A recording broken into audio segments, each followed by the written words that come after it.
We're back with Signal Boost. I'm Greg Mack from the APS Office of Government Affairs. The appropriations process for the fiscal year 2019 budget keeps moving forward.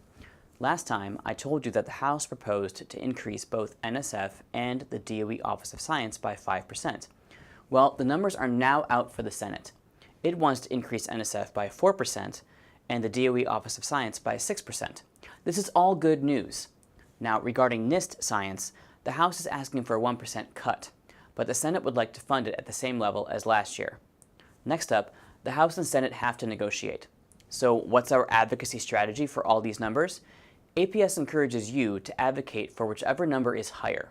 That means 5% for NSF and 6% for the DOE Office of Science. For NIST, the higher proposal is the one that keeps it the same as last year. Now, APS does support the bipartisan proposal of Senator Cory Gardner of Colorado and Senator Gary Peters of Michigan, which would increase NIST by 4%. But based on the current bills, that request may not have a political path forward.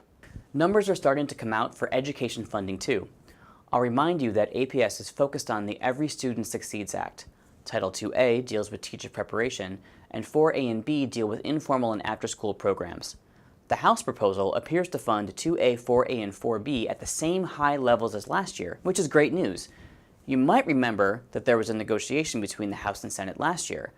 The House wanted to slash funding for these titles following the lead of the White House's request, but the Senate wanted to strongly support them. Thankfully, with the help of APS member advocacy, the Senate won out. This time, it's great to see the House valuing these titles from the beginning. Speaking of advocacy, APS members have been added again. 16 physics department chairs from across the country met with congressional offices on June 7th. These volunteers were broken into 7 groups and spent their day on the Hill. Then, they joined the rest of their colleagues at the 2018 Physics Department Chairs Conference. They were able to speak about science funding and education from the unique perspective of a physics department chair, bringing personal stories of how these issues impact their department, faculty, students, and university. A number of them were able to share these stories with members of Congress themselves. So what did they talk about?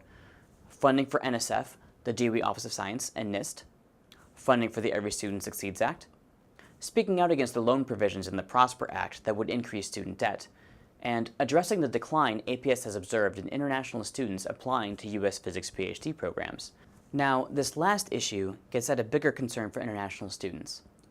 While the larger discussion of immigration is ongoing with many different parts, we don't want their issues to be forgotten. APS is asking Congress to change the F-1 visa, the visa most international students get to come to the U.S. to study, to allow a path for citizenship. This would apply for undergrads as well as grad students.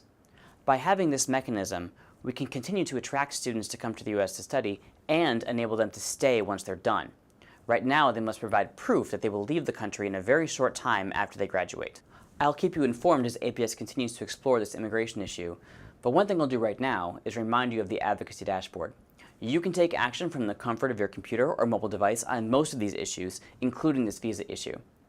Stay tuned for more next time in the July Signal Boost.